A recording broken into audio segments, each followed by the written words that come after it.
mental health advocate.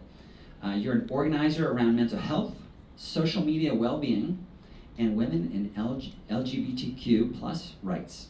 As a mental health educator, Arielle works with startups and entrepreneurs on youth digital wellness and hosts daily self-care check-ins. Let's give a round of applause right there. We're gonna do a lot of clapping here, because I feel like we haven't had enough fun in the last 2 years. So we're gonna try to make this a good time together. Medha, Senior Director of Research at the Joan Ganz Cooney Center at Sesame Workshop, where we're actually having an event September 14th. I like this connective tissue that we have here. You're an experienced researcher in the learning sciences and technology area. Your work centers on addressing the needs of the whole child. Let's give it up, a round of applause.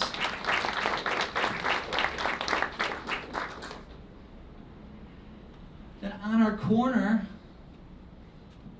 Chanel, we got the Counsel on Trust and Safety team at Zoom. I know a lot of us have been spending time on Zoom the last 2 years. So prior to joining Zoom, you were the legal and policy officer at Fair Trials, where you worked on criminal justice reform policy. So let's give another final round of applause. What we just wanted to kind of start off this conversation, really to kind of set a little bit of baseline. All right, we'll start with you if you don't mind. I saw you recently in New York for HX Big Think, a lot of fun events going on. But we want to just quickly mention, what do you think the responsibility is for the tech platforms, for the tech companies? Because one thing to kind of frame that up for everybody is it seems like, without editorializing too much, that there's a battle between what's the responsibility of government, right? Here we are in the Australian embassy. What's the responsibility of the individual, right? They can delete Facebook, right? What do they do?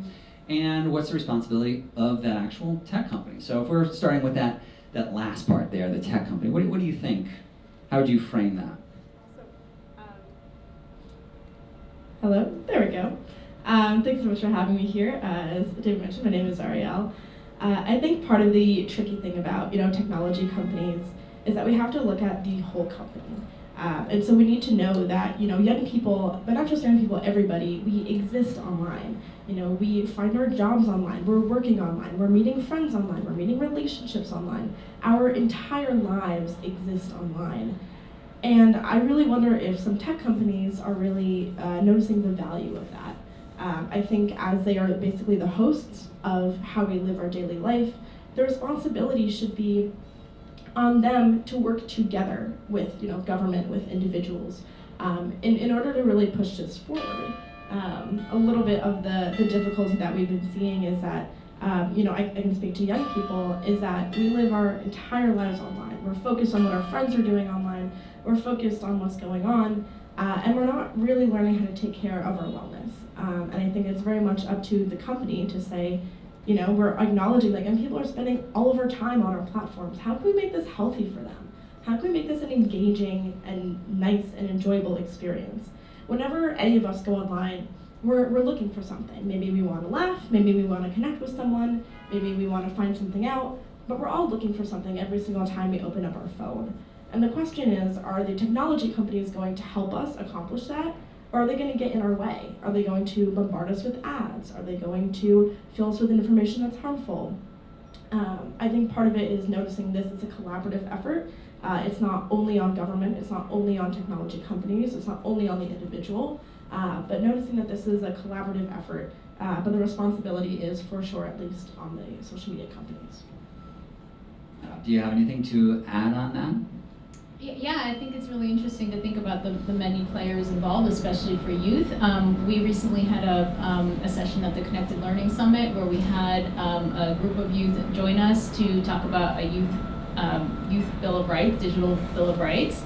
And several of them, they want the technology companies involved, obviously, but they really felt like there's only so much these different layers, having parents informed and involved, having technology companies informed and involved, but they really felt like empowering the youth with media literacy skills would be the most effective way to help them manage all of this information that they're encountering online on an everyday basis. So I thought that was really interesting that they themselves felt that they wanted more information, more tools to be able to deal with new types of technology that we may not have a ready plan for. If I can quickly ask a follow-up with that, because you're talking about media literacy and empowering kind of youth with that. How do you get around, it seems like sometimes we separate these functions. We say, okay, well, how can you learn more media literacy versus how can we reduce the amount of misinformation or questionable material, which makes the idea of determining truth harder, right? So those two functions seemingly have to be combined. I mean, have you seen anything in that area? Because it seems like sometimes, at least in my experience, they can be kind of separated. We say, okay, here's a media literacy organization, and now here's a researcher trying to lower the amount of misinformation. Yeah, that's a great question. I imagine other folks have more information on the misinformation side. It's not my area of expertise, but I have seen some really interesting frameworks around media literacy recently, especially thinking about how not all kids are the same, and so they may need different kinds of tools to manage information they're seeing online. Dr. Brindisha Tynes at University of Southern California has a liberatory media literacy framework that she's working on that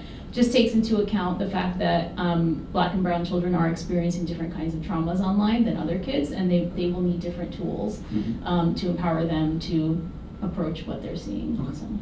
So we want to bring you in on this conversation. So again, the question was, what do you see as the responsibility of tech companies? But feel free to kind of expand on that if other comments that were said kind of sparked your interest. Yeah, well, first I want to say hi to everyone and thank you for joining us today, and thank you for having me here. Thanks for being here. But speaking as someone from a tech company, and not to implicate any of my other peers in tech companies, I can only speak to how I think about this issue, and I would say that I don't view tech platforms as like this new thing. I kind of view it as like the modern evolution of like our previous playgrounds, our gyms, our locker rooms, our classrooms, right? And in all of those spaces, there's a legal responsibility on the people who open them up to ensure that the kids that convene there are safe and that they're secure and that they're not harmed.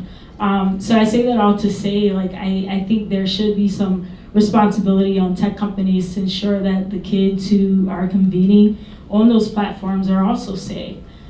So that could include measures such as, making sure that they have rules that are very clearly outlined, that their users know of and that are enforced, that they make a very easy way for children to report abuse when they see it, that they're regularly auditing the space and updating the space to ensure that it's safe by design, right? Like, you wouldn't put a child on a playground that had broken swings and slides and stuff like that. So I think that similar responsibility is on the tech companies too.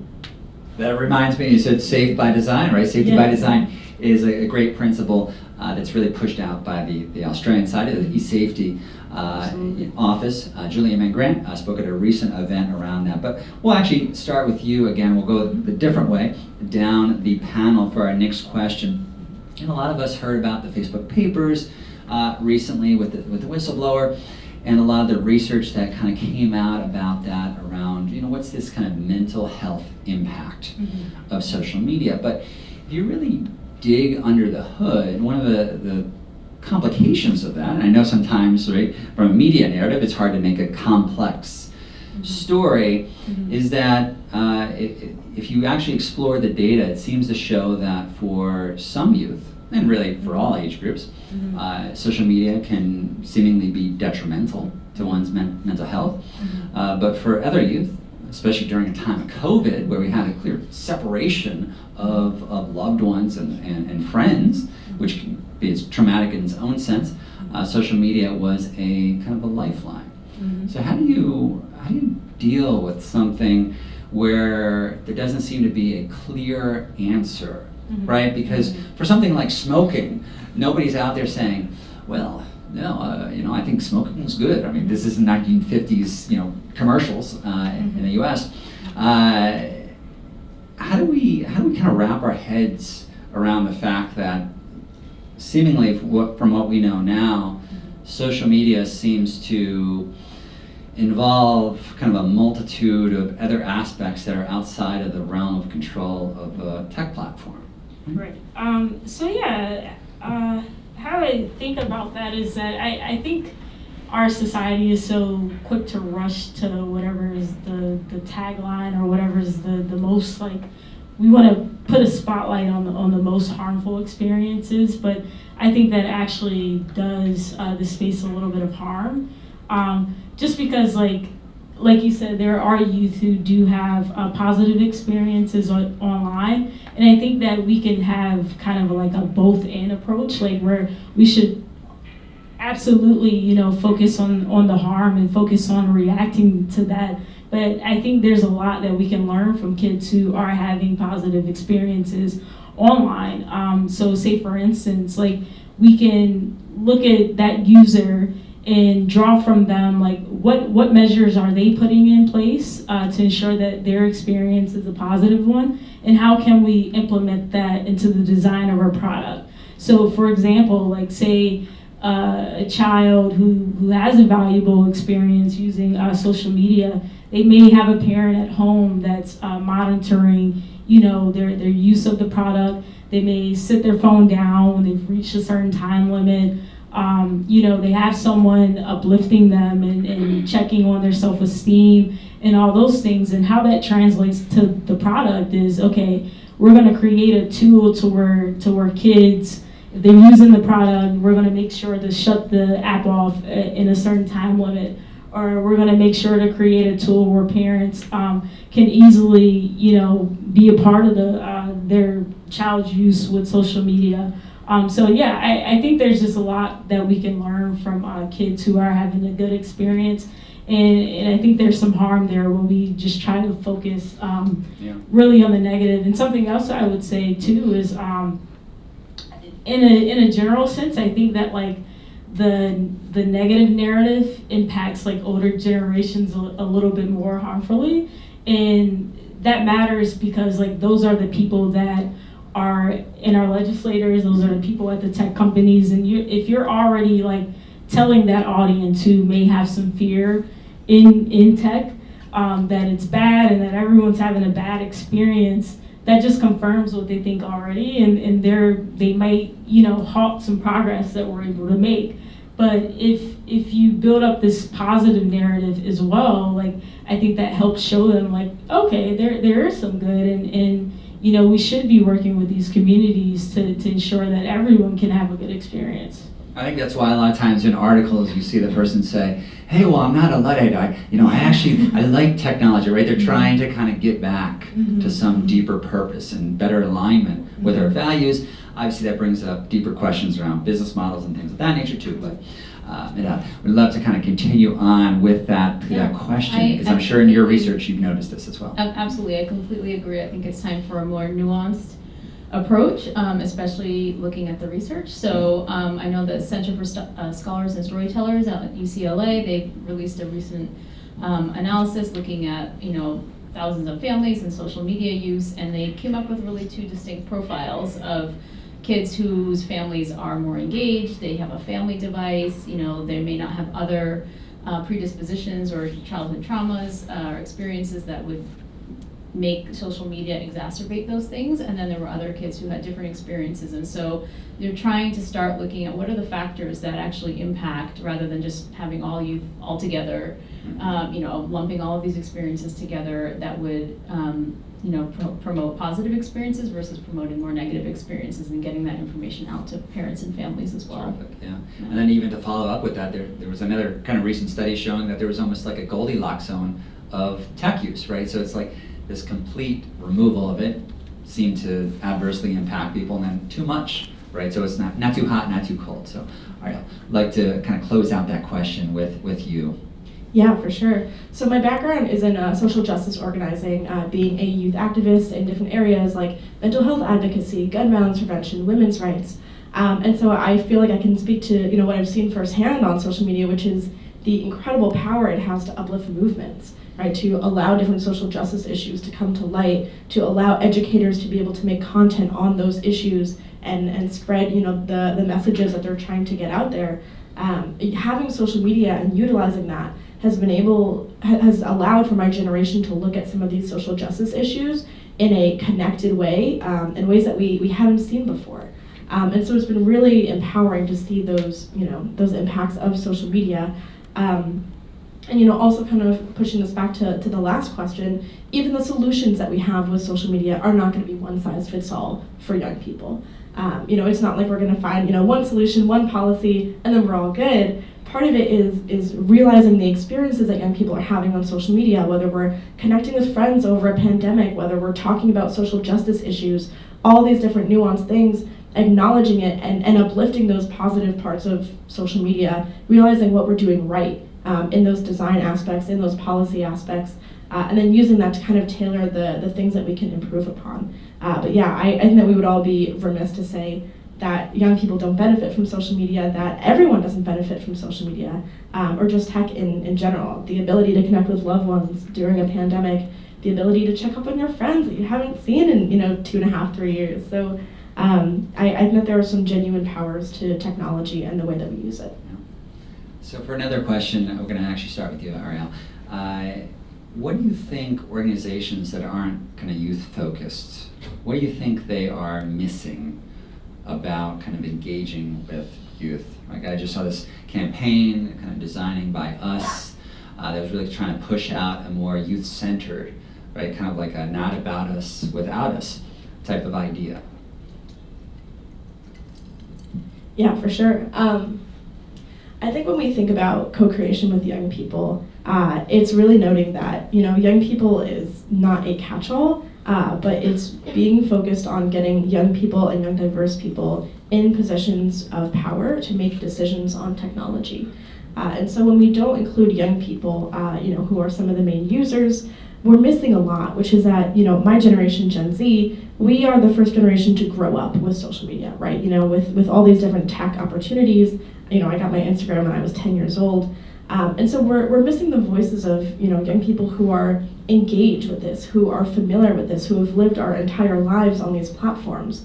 But most importantly, we're not forward thinking when we don't include young people, which is that the upcoming generation, Gen Alpha, they are the first generation to have this technology from birth, right? And so that completely changes an upbringing.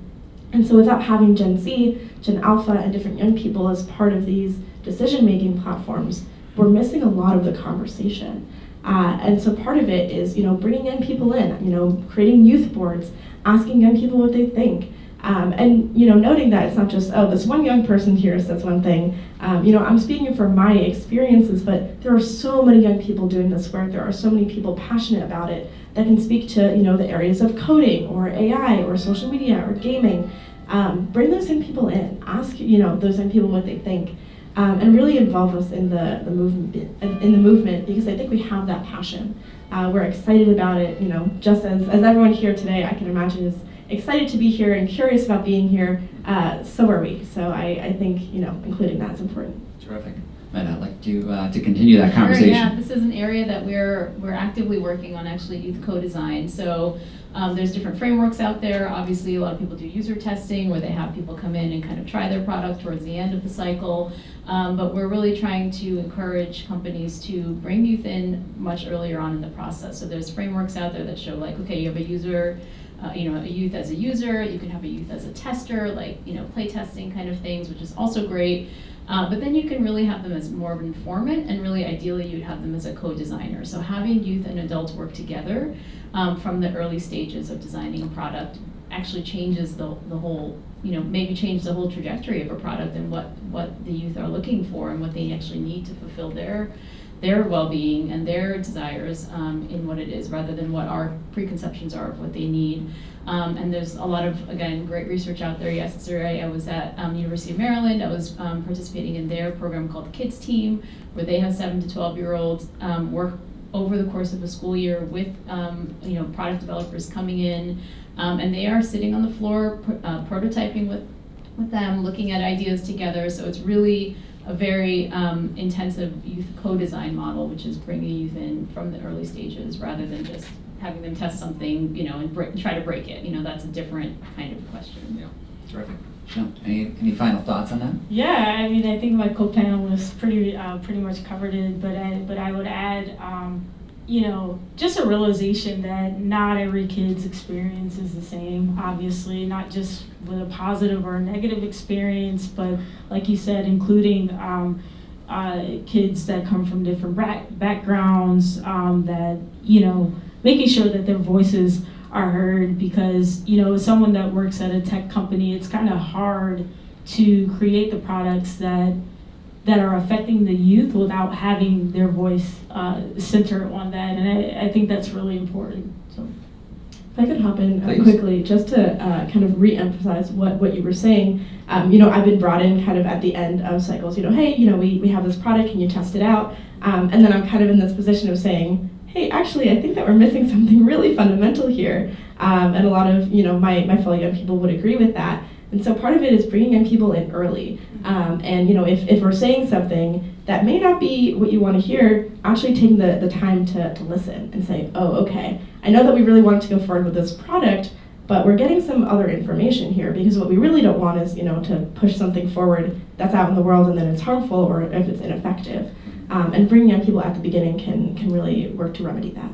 Wonderful. Yeah, and I think this is a good opportunity to say that Australia, right, recently became the first country to have a national youth advisory council. And I mention that too because it just seems like a lot of what we're trying to do is an opportunity to have more global cooperation, right? What are the best practices that are happening? What's happening in France? What's happening in the UK? What can we kind of learn from, right? We see, comparatively speaking, it seems like the United States is relatively, they're kind of the tortoise, I think, in that scenario. But Arielle, for a question about your specific background, one of the things that I really liked about your bio was this fact that you do these kind of self-care check-ins around your social media use. So really just want to kind of dig in and explore like what motivated you for that, what are you learning, and also from your perspective, right, from your opinion, how can we better align from a youth perspective social media use with healthy social media use? Yeah, for sure. So I kind of, view my position as multifaceted. One half, is working with, technology companies and really advising on how to design on mental health. The other part is I'm also a content creator. And so I make videos about digital wellness, how to take care of yourself online, and, self-care. And one of the things I do on my social media is called the Self-Care Check-In. And I have been doing this since February of 2020, before the pandemic hit the United States. And basically what I do is on my social media, I ask my followers and my community a question about their wellness. How did you sleep last night? Have you doubted yourself today? Can you take 15 minutes and do a breathing exercise with me?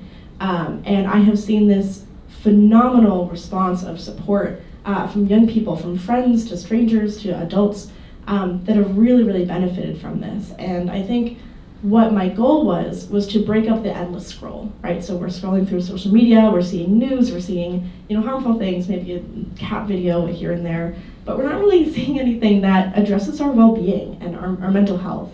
And so my goal with that project was to be someone that's like, hey, take a pause, talk about your wellness. Answer this one question. It's a tap question. It takes less than 10 seconds.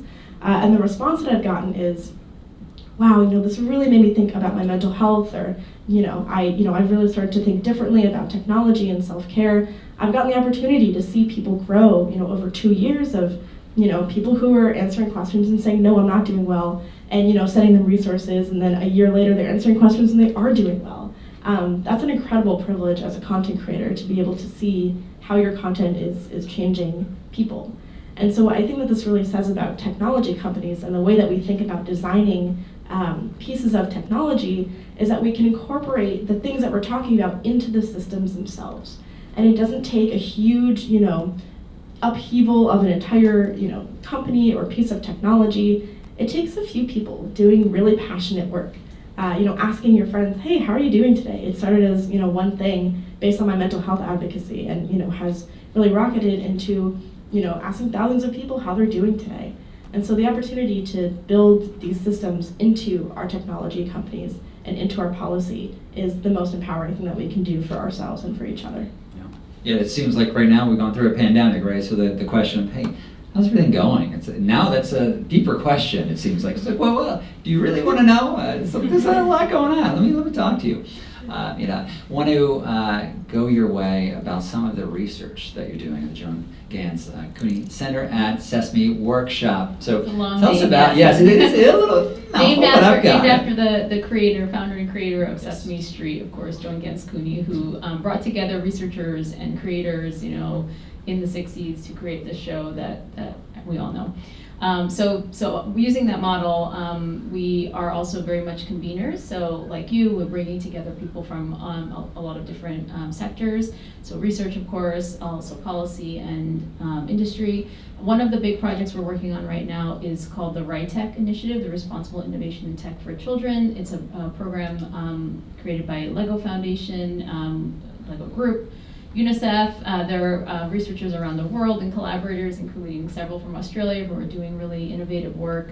And they recently released their phase 1 report, which really looked at creating a framework for digital well-being for kids. So obviously there's a lot of important work being done around mitigating harms, but really starting to flip the conversation a bit to think about how can you actually design for well-being? What are the characteristics of tech that kids would need to leave an experience feeling more empowered, feeling socially connected, feeling more creative, while also being safe and feeling like they belong. So those are the components that we're now working on.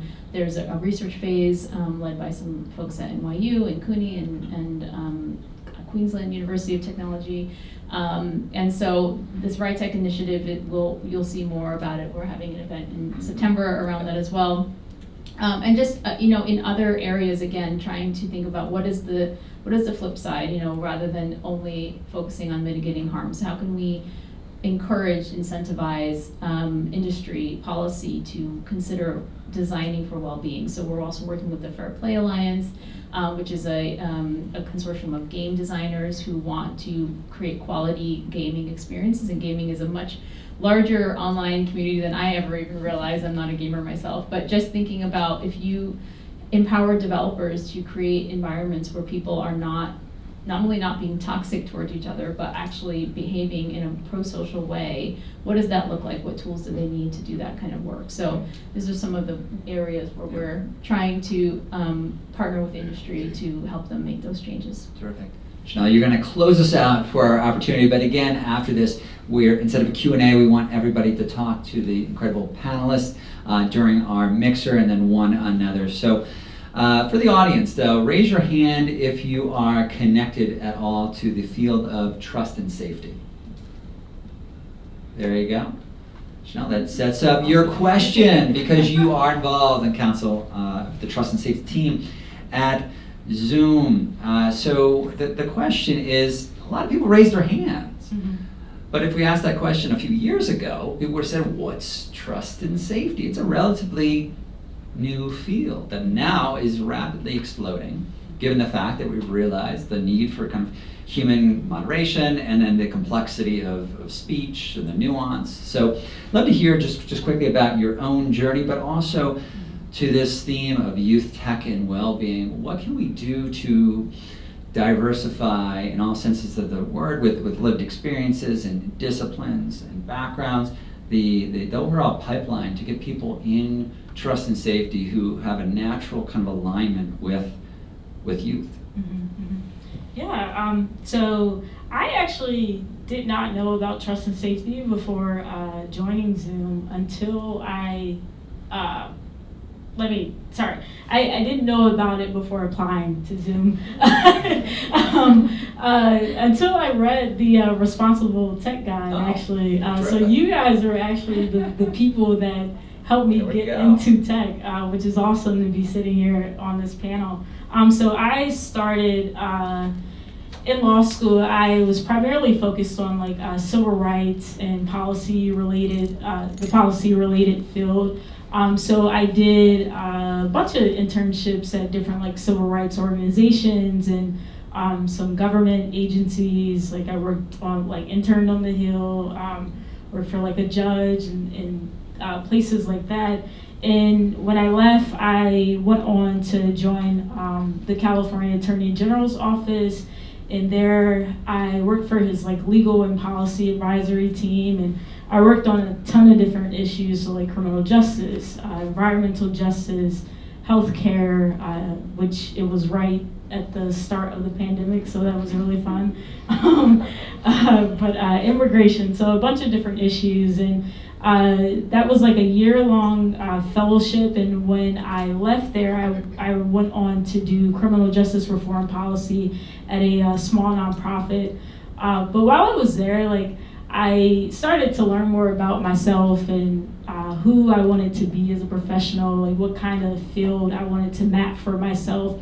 And one thing I learned was that like I'm really, really motivated by finding like new things that are broken and figuring out how to fix them, and just like really like my intellectual curiosity and continuing to learn a lot.